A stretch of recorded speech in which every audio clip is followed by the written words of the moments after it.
జనసేనాని పవన్ కళ్యాణ్ గారు ఎప్పుడు ఏం మాట్లాడతారో ఎవరికీ అర్థం కాదు. మొన్నటికి మొన్న తమిళ ఛానల్తో మాట్లాడుతూ సంచలన ప్రకటన చేశారు. తమిళనాడులో కూడా జనసేనను విస్తరిస్తాం, దేశమంతా జనసేన జెండా ఎగరాలి అని ఆయన ఉద్వేగంగా చెప్పారు. దేశమంతా విస్తరించే ప్లాన్లు కూడా ఉన్నాయని ఆయన గొప్పగా చెప్పుకున్నారు. అయితే ఇక్కడే అసలు ట్విస్ట్ ఉంది. ఆంధ్రప్రదేశ్లో మాత్రం ఈయన సొంతంగా పోటీ చేసే ధైర్యం చేరు. అక్కడ తెలుగుదేశం పార్టీతో పొత్తు పెట్టుకుని చంద్రబాబు నాయుడు గారిని గెలిపించే బాధ్యత తీసుకున్నారు. ఈ విషయంపైనే సోషల్ మీడియాలో పెద్ద ఎత్తున సెటర్లు పేలుతున్నాయి. తాజాగా సాక్షి టీవీలో జరిగిన ఒక చర్చా కార్యక్రమంలో ఒక విశ్లేషకుడు పవన్ కళ్యాణ్ గారి దేశవ్యాప్త ఆలోచనలపై అదిరిపోయే సెటర్ వేశారు. ఒక ఆంధ్రప్రదేశ్లోనే సొంతంగా గెలవలేని వ్యక్తి దేశమంతా జనసేనను ఎలా విస్తరిస్తారు? ఇక్కడ మాత్రం పొత్తు పెట్టుకుని చంద్రబాబును గెలిపిస్తారట అంటూ ఆయన వ్యంగ్యంగా అన్నారు. ఈ వ్యాఖ్యలు ఇప్పుడు సోషల్ మీడియాలో వైరల్ అవుతున్నాయి.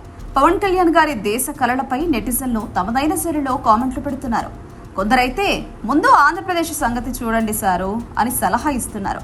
మరికొందరు దేశమంతా కాదు, కనీసం పక్క రాష్ట్రమైనా గెలవగలరా అంటూ చురకలంటిస్తున్నారు. మొత్తానికి పవన్ కళ్యాణ్ గారి దేశవ్యాప్త జనసేన కళలు ప్రస్తుతానికి మాత్రం సోషల్ మీడియాలో హాట్ టాపిక్ గా మారాయి. ఆయన మాటలను సీరియస్ గా తీసుకోవాలా లేక రాజకీయ వ్యూహంగా చూడాలా అనేది వేచి చూడాలి.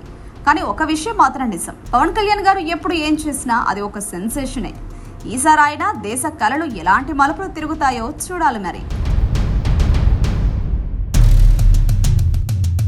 Subscribe to Social TV Telugu for more videos. Hit the bell icon for faster updates.